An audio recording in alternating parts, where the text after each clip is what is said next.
Hey folks, welcome back. Thank you so much for continuing to hang out with us on day one of reInvent live on the expo floor. And as you can tell, still a little bit in progress, so it might be a little noisy, but it's cool. We'll roll with it and hope you can too.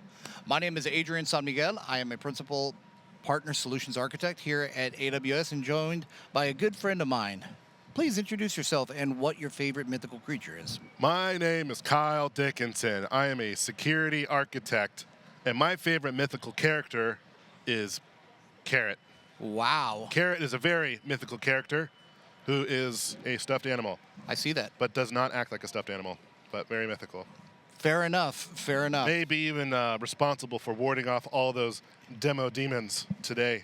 Well, one can certainly hope so. And if it doesn't work, I truly do not care at all. But we're not here to make puns and bad jokes. We are. Today we're here to speak with Phagos, and I am joined by a very special guest. Would you mind please introducing yourself? Hello, I'm Adele, the co-founder and CTO of Phagos. We are a biotech company based in France, and we use bacteriophages to eliminate bacteria in a very precise manner. That sounds Really very intelligent and smart. And so biotech, can we just break those down real quick? What is biotech? So biotech is actually the use of anything coming out of biological research, but applied to a problem or to solve a bigger problem. Okay, that is fascinating. That is super fascinating. Now, what problem did you folks solve that we're going to be speaking about today? Because I think this would be kind of interesting for the audience. So today there is a big problem with antimicrobial resistance. I don't know if you've heard of that before, but it's actually one of the major threats for humanity. Yep. It will surpass cancer as the first cause of death in 2050. Wow. And this is because bacteria evolve and become resistant to antibiotics. So we need to find solution, and we have those bacteriophages, as I just introduced, that are actually the natural predators of bacteria. Okay. They are indeed the most abundant biological entity on the whole planet. You have them everywhere in the ocean, in the soil, and in your body as well. You have more bacteriophages than cells in your body. So we have a lot. They are highly specific, making them a good option to develop very precise cures. But this specificity is also why we need to use AI and why we are here today as well. I am very, very fascinated into understanding how AI helped solve this problem, because I mean I'm no scientist or doctor or whatever, but one of the main things that they say when you're starting an antibiotic is finish the treatment. Yes. Because you don't want it to not work when you need it down the road, right? And the last thing they say is finish the treatment and continue to take it even if you feel better. Yeah, and I did not listen to my doctor. Yeah, nobody ever does. But the transformation or the evolution of things becoming resistant to antibiotics is a big problem. But you are finding innovative ways to solve that.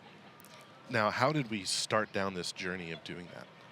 Okay, so indeed we need to find alternatives to antibiotics because they don't work as good as they were in the past. Mm-hmm. And with those bacteriophages, so actually using bacteriophages as a new antibacterial solution is not new. Mm-hmm. It has been discovered more than 100 years ago, but the problem is the specificity of those bacteriophages, because each bacteriophage kills only a very small subset of bacteria, making it complicated to develop efficient solution fast enough and precise enough to kill the bacteria we want to eradicate. And this is where AI comes in. So today, with the modern microbiology technologies we have, sequencing technologies that are getting way better, and AI, we can develop precision phage therapy cures efficiently, very fast, to be sure that we can cure organisms as soon as it's needed. So you took what is sounding like a 100-year-old problem and applying modern solutions to it. And in this case, it's artificial intelligence or AI. Exactly. And so one of the tools we have is allowing us to, instead of screening each bacteriophage against the bacteria we want to eradicate, we will only test a subset that has been predicted by our models as the best phages that would be able to kill this given infection and bacteria, sorry. And then instead of testing, I don't know, 200, 500 bacteriophages, you just test the top 5, top 10 according to the prediction we make. Wow, that's pretty awesome. And I understand that you have a demo to show us. But what you mentioned is actually kind of relevant for me and any parent, whatever, your child gets sick, it's usually a broad spectrum antibiotic. And even that's the word I was looking for. I was like, it's not targeted treatment. It's it's just broad. It's like throw everything and see what sticks. Which is exactly why if anybody's ever been ill and you've been given Augmentin, it just completely kills everything you have, but it also wrecks your stomach at the same time because it's too effective in getting everything. So I imagine what we're going to see is going to really help hone in on the specific thing without any adverse effects on the body. Totally. So we are developing precision medicines, and this is possible because bacteriophages are by nature very precise. And indeed, when we will put the product on the environment, on the organism we want to target, it will have no effect at all on the commensal bacteria, on the beneficial bacteria, and only killing the one we wanted to kill initially. Awesome. And then from what I also understand is, you're taking this science problem or health problem, pairing it with modern technology, but there's also kind of like this middle ground to where, there's like this, I don't want to say love story, but there's a love story between AWS and, working with your company to help make this happen. Did I get that right? Yes. So indeed, we've started. We are initially a biotech company with the first employees were microbiologists, and then we thought from the beginning that we needed this AI layer to be sure that we could do what we wanted to do. And as soon as we went into this direction, we tested AWS. We first got the AWS for Startups credits. And then we also were selected within the Gaia GenAI Accelerator program last year.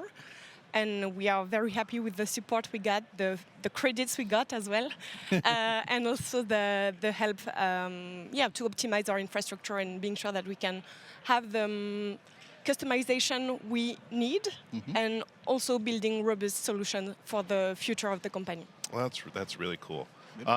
So, what started off as scientists, we've pivoted to also technical experts. But let's go and check this out. Now, if you've been following along, and I know you've been watching the last couple of segments, you understand there is this demo dance to ward off the bacteria, the demo demons. Shall we do it? We shall. All right. And a 1, and a 2, and a 3, and a... All right. All right. Let's bring up sorry, I didn't wait for the end of the dance. It's okay. Well, and you also didn't do the dance, so 2 things could happen. 1, your demo could fail. 2, your demo could succeed, and we could say that we were responsible for that.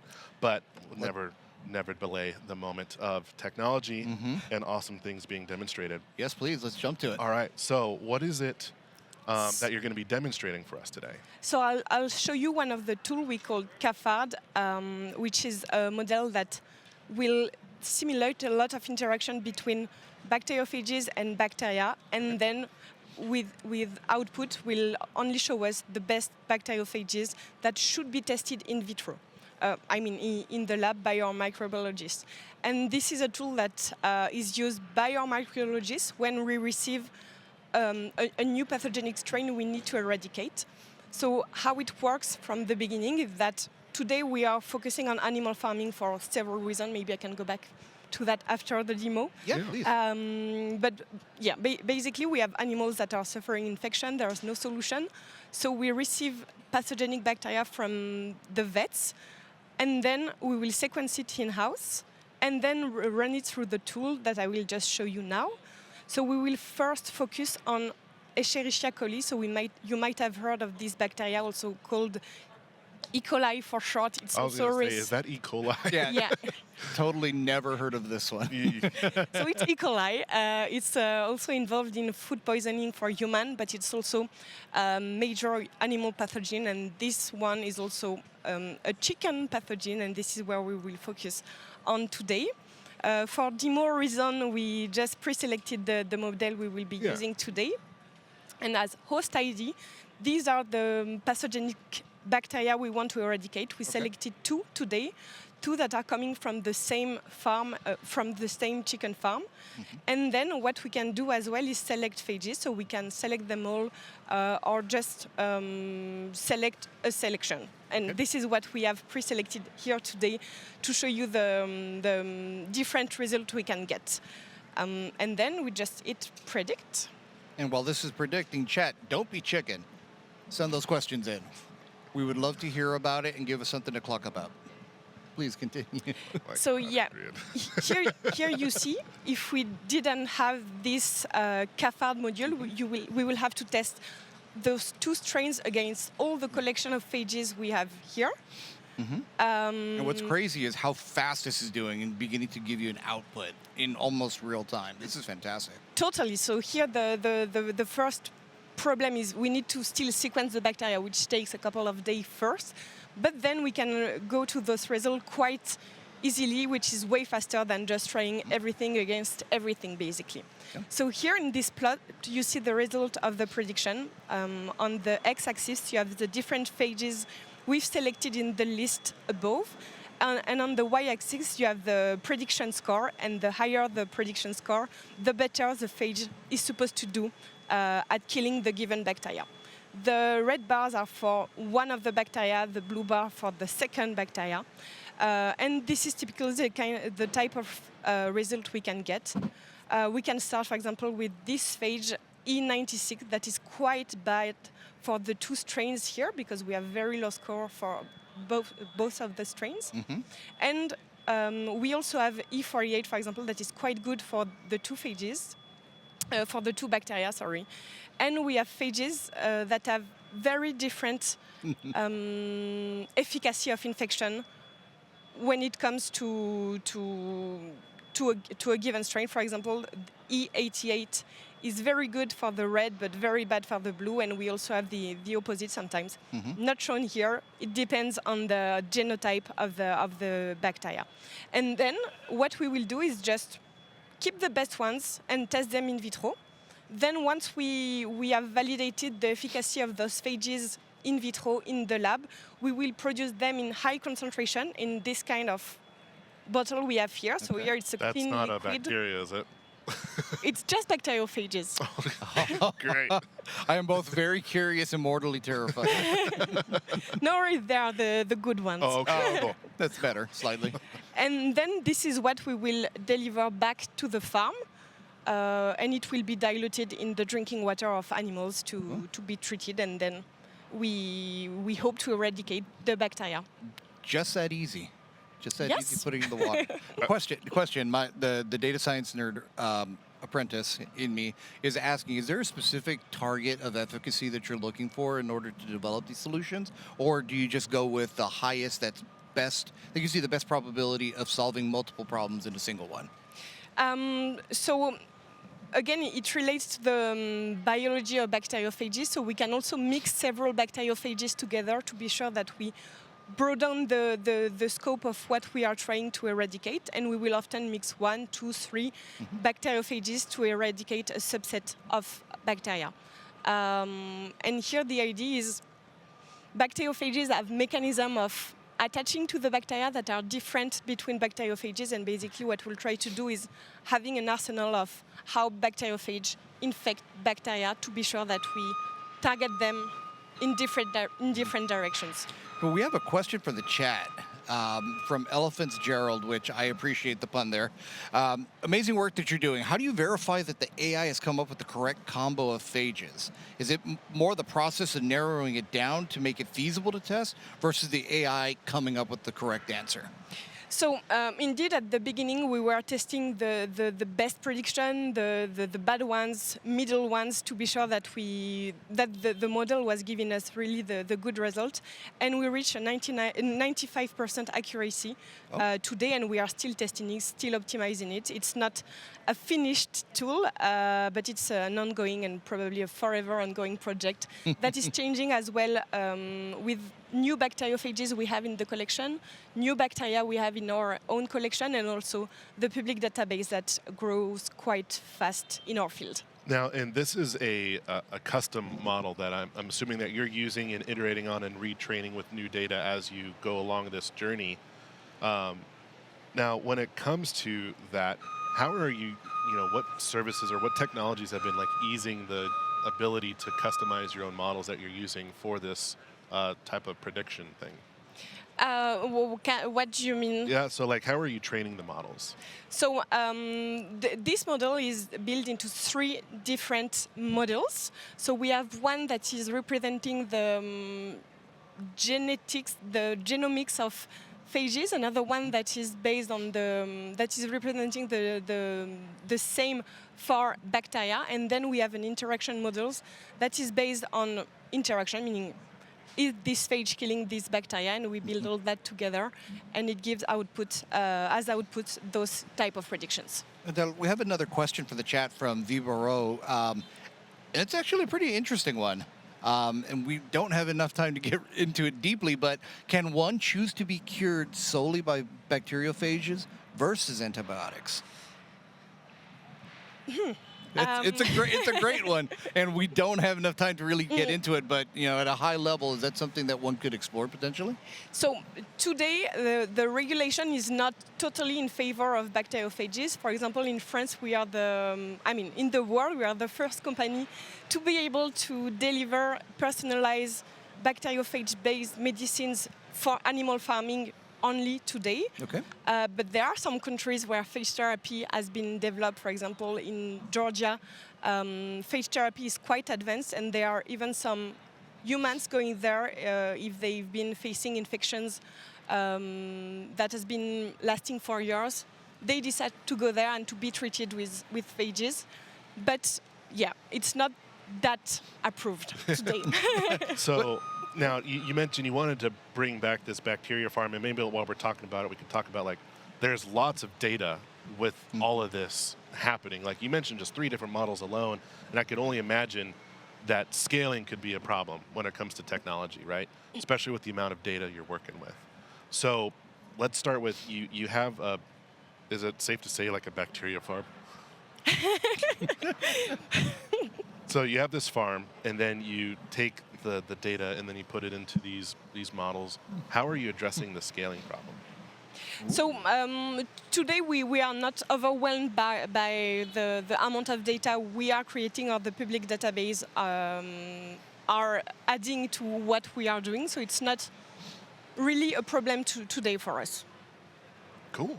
That is actually a really cool problem to have. Yeah, scaling is not a problem for us. Yeah, that's a very definitive statement. Just about everybody is like running into that challenge, and it's extremely commendable the work that you're doing and how important it is and how vital it is to get right and to be able to just be kind of ho hum and say, hey, scaling's not a challenge for us. That's a testament to how you built your system. Maybe I was too optimistic, but we don't have time to go into the details. But yeah, we took that into consideration. We know with the infrastructure we have today, we can handle that.